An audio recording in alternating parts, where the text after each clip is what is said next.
Bueno, continuamos entonces con un tema que tratamos antes. Entonces, bueno, ya estáis viendo un poquito la historia, ¿eh? A principios del siglo XX, motores eléctricos, lógica cableada basada en relés.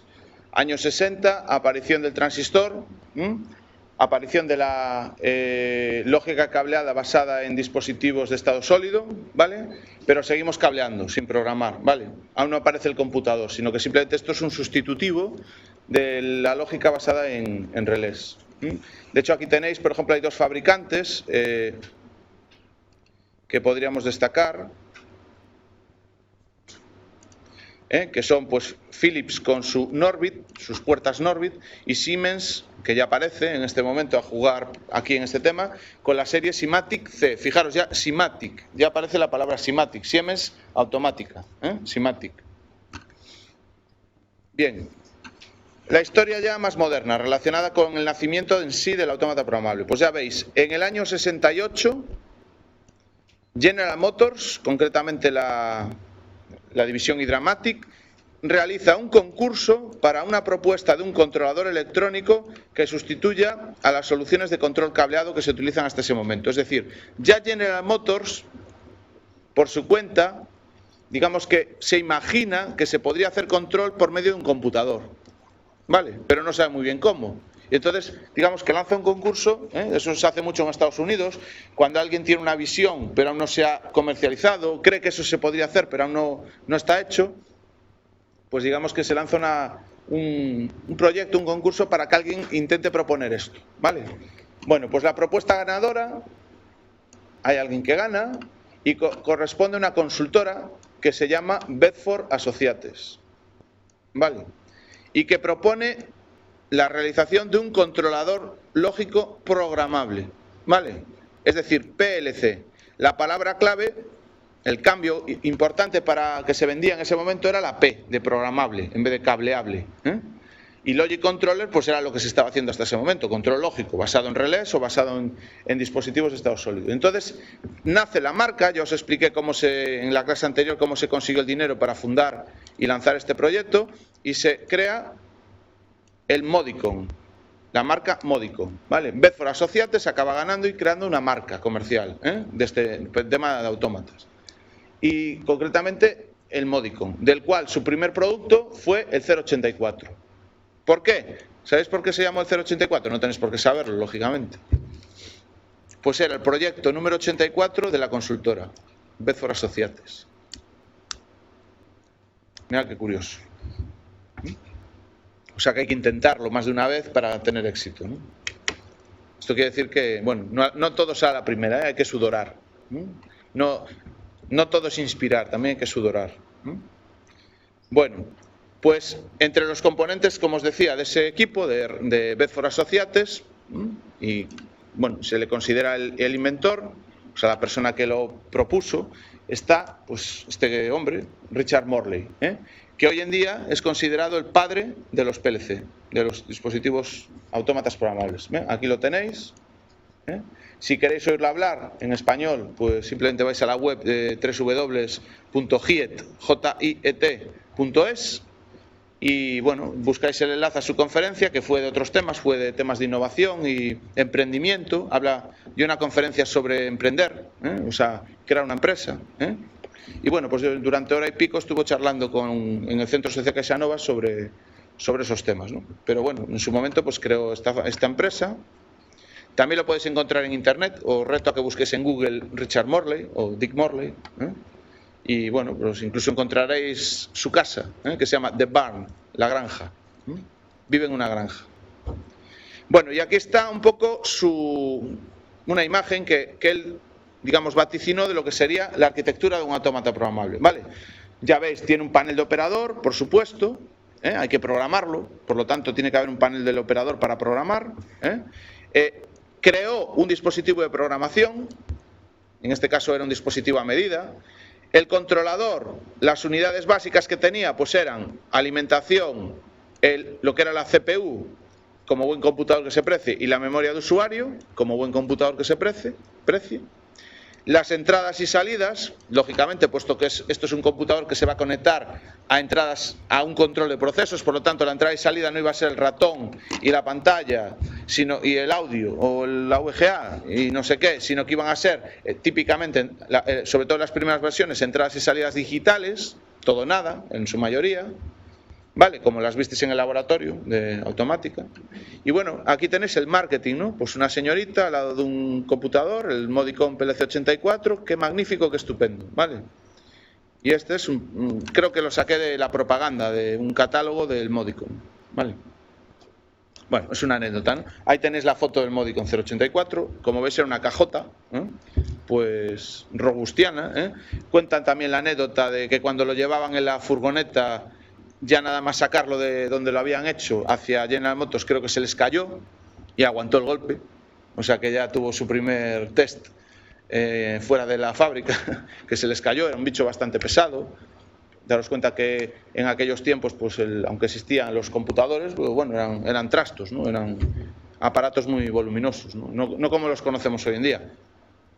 Vale, aunque bueno, si el tamaño de la señorita y de la caja pues es parecido, pues tampoco es que fueran demasiado bruto, ¿no? Aunque hay que tener en cuenta que era un ordenador, para que os hagáis una idea, podría tener la potencia del Big 20. ¿Conocéis el Commodore Big 20? ¿Os hacéis una idea? ¿Os suenan los primeros ordenadores de estos domésticos? Seguramente vuestros padres tuvieron un Big 20. Pues un aparatito con nada, con 4K o 16K de RAM y muy sencillo, ¿vale? Y era el PC de aquellas, antes del PC. Bueno, bien, entonces al señor Richard Morley se le atribuye la invención del autómata programable, pero yo no voy a dejar de olvidar a otra persona que fue quien lo patentó, ¿vale?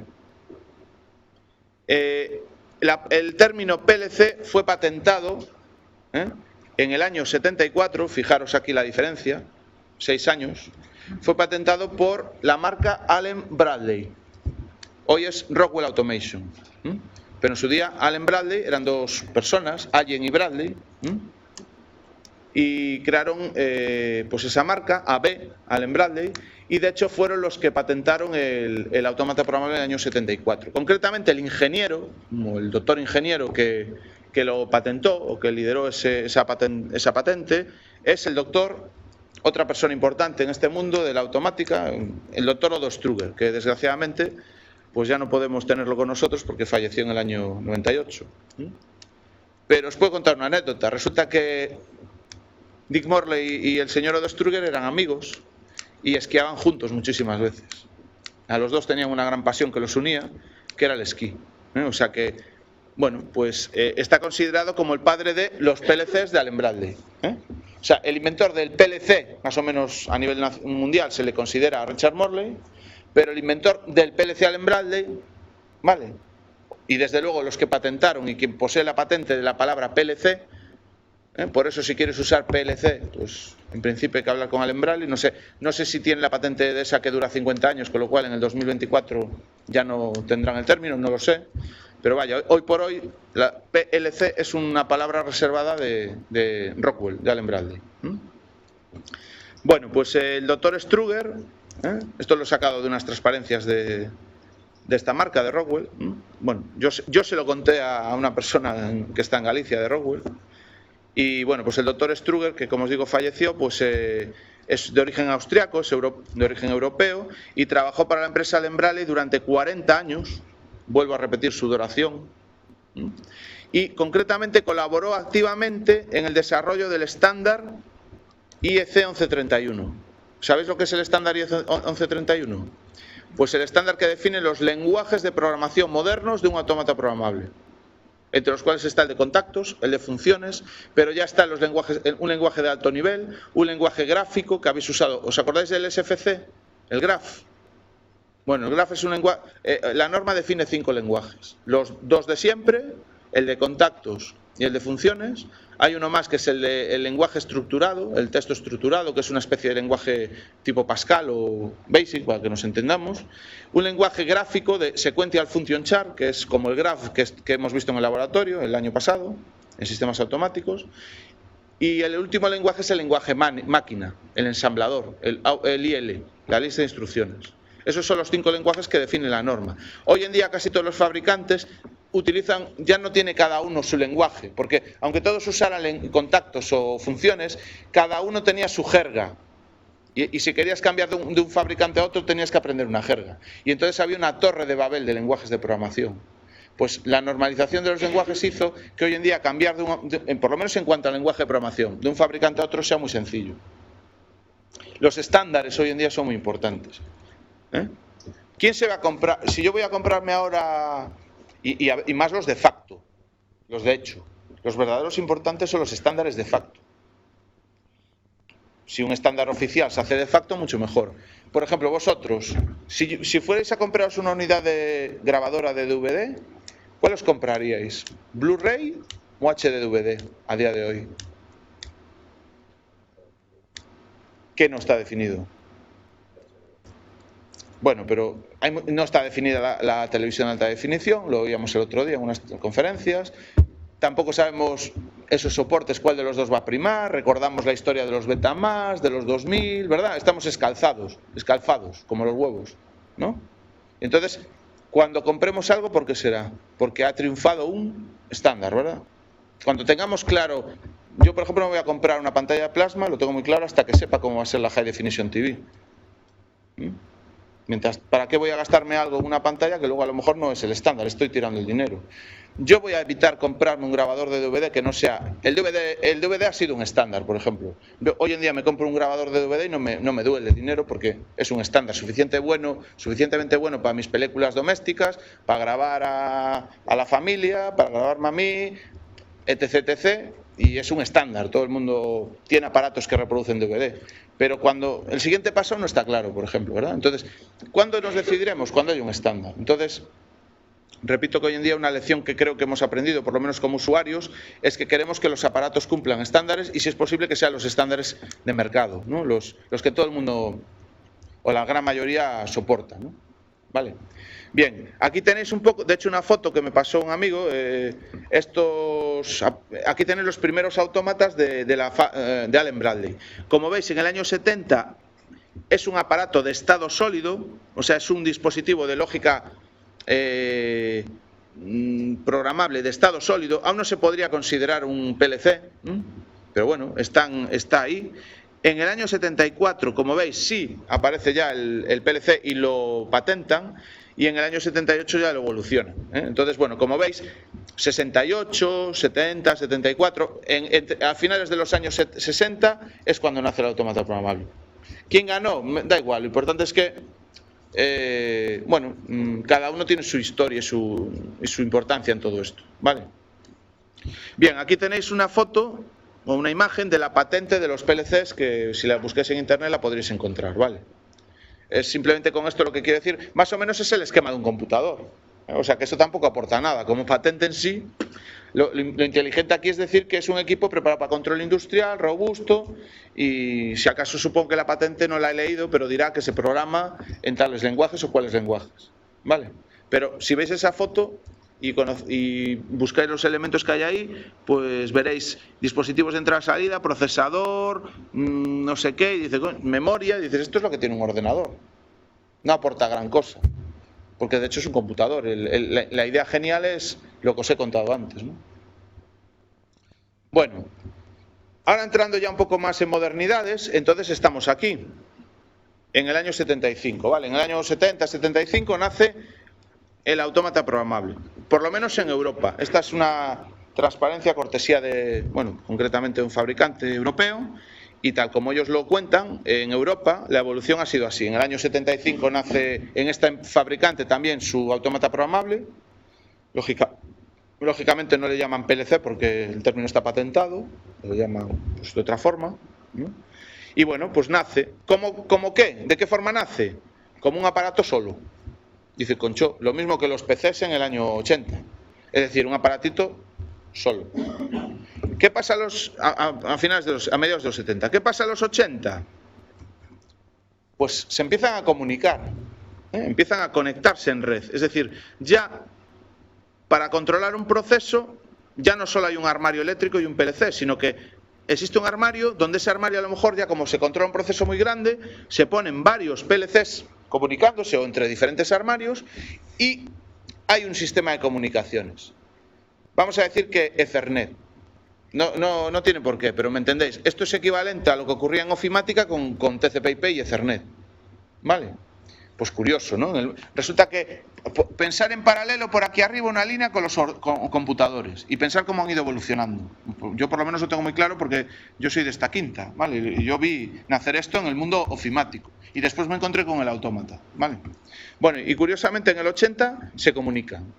En los años 90 cada vez se comunican más. Y ya no solo se comunican autómatas programables entre sí, sino que aparece un computador. Hombre, ese ya es un IBM PC.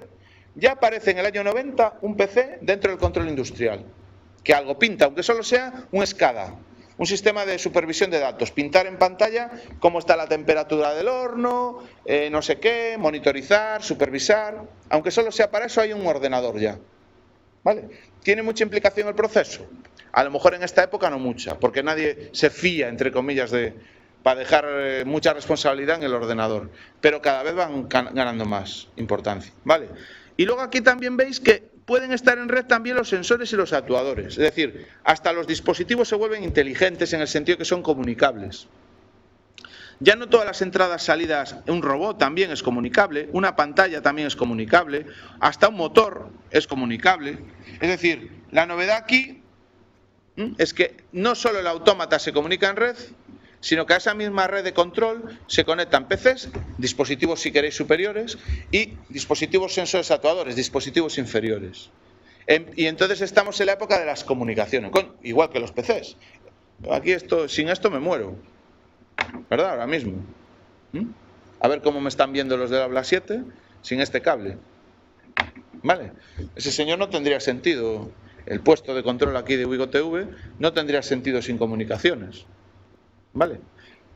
Esta sala no tendría sentido sin comunicaciones. Aquí hay 1, 2, pues como 10 equipos aquí funcionando ahora mismo para que todo esto funcione, ¿no? Exactamente igual que ahí. ¿Vale? Bueno, y ya al final, entonces veis que los procesos se complican. Los autómatas cada vez son más pequeñitos y se ponen más. Se prefiere poner, en vez del supercomputador, os suena, ¿no?, de los años 70-80, se pasa al microcomputador, con muchos de ellos. Vamos a poner una granja de microcomputadores. Y hoy en Citroën, si fuisteis a las TCI, pues visteis que hoy en día, en no sé qué línea, 1000 autómatas programables, ¿no? Y todo, bien. ¿Vale? Hemos pasado de un sistema controlado con decenas de computadores a sistemas con miles de computadores distribuidos. ¿Vale? Pequeños autómatas en red, cada vez más pequeñitos, con una misión más local y se comunican en red con el supervisor, con el gran hermano. Y entre ellos se intercambian datos para que el proceso es global, porque la fábrica, al final para controlarla hay que saber cómo va lo del principio, hay una interrelación. Eso se consigue con las comunicaciones. ¿Vale? Bien, año 2000. Hasta los armarios eléctricos se descentralizan, es decir, el armario se pone en la red también. ¿Vale? Es lo mismo de antes, pero más explotado. Hay más PCs en red, cada vez la importancia del PC, del equipo de supervisión y control y monitorización, tiene más peso en el proceso, es parte ya del proceso, tanto que si esto falla es crítico también. A lo mejor aquí no tanto, pero hoy en día sí, el PC está totalmente implicado, el sistema, los computadores tal como ofimáticos, tal como los entendemos, están completamente metidos en el control del proceso. Hasta el punto que si fallan, yo conozco fábricas donde si falla el ordenador, falla la producción. ¿Tiempo real de ese equipo? Pues a lo mejor son minutos, segundos, pero incluso se ponen redundantes para que si un PC cae se arranque otro o esté otro paralelo. Bases de datos, si las bases de datos son críticas. Bueno, entonces la evolución, como veis, es hacia más comunicación, más comunicación, más comunicación. ¿Vale? Pero no hay que olvidar que esa comunicación es para controlar procesos. Luego la red también tiene que ser para tiempo real y robusta. Luego las redes de control, hasta ahora, han sido diferentes que las redes de gestión. En el mundo de gestión ha dominado Ethernet y en el mundo de control han dominado otras redes. ¿Por qué? Porque lo mismo que pasaba con el hardware de control, también pasaba con las comunicaciones. Había que dar tiempo real, teníamos que dar robustez. Pero esto también está cambiando. Ahora todo el mundo te habla por ahí, Ethernet industrial. Ethernet en la industria. Dice, coño, es que Ethernet se ha vuelto tan robusto que también lo podemos usar para el control de procesos. Dice, si esto ya estamos usando Ethernet aquí arriba, incluso nos ponemos en la web y es crítico, ¿por qué no lo usamos de aquí para abajo? Si hay una economía de escala brutal con las redes Ethernet. ¿Qué pasa? Que habrá que hacerlo determinista, habrá que hacerlo robusto. ¿Vale? Bueno, pues hoy se está trabajando en Ethernet, dar tiempo real con Ethernet.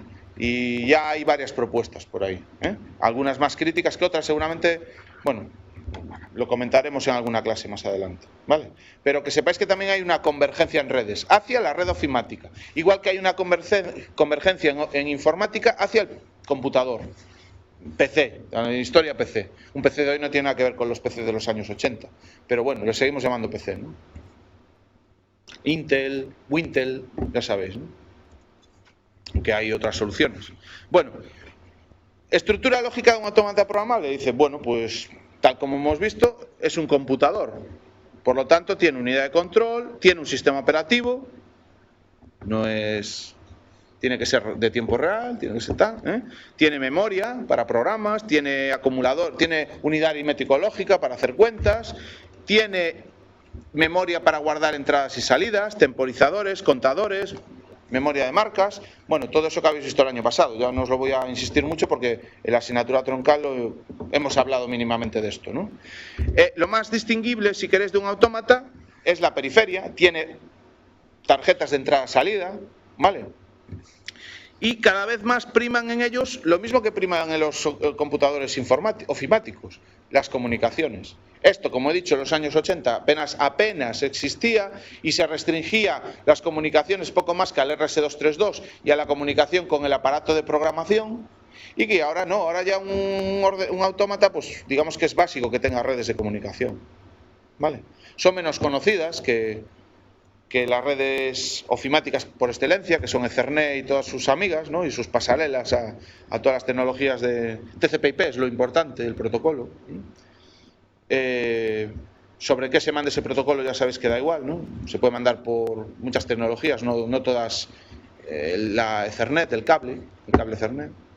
Pero bueno, repito, un autómata no es más que un computador, con entradas, salidas y comunicaciones.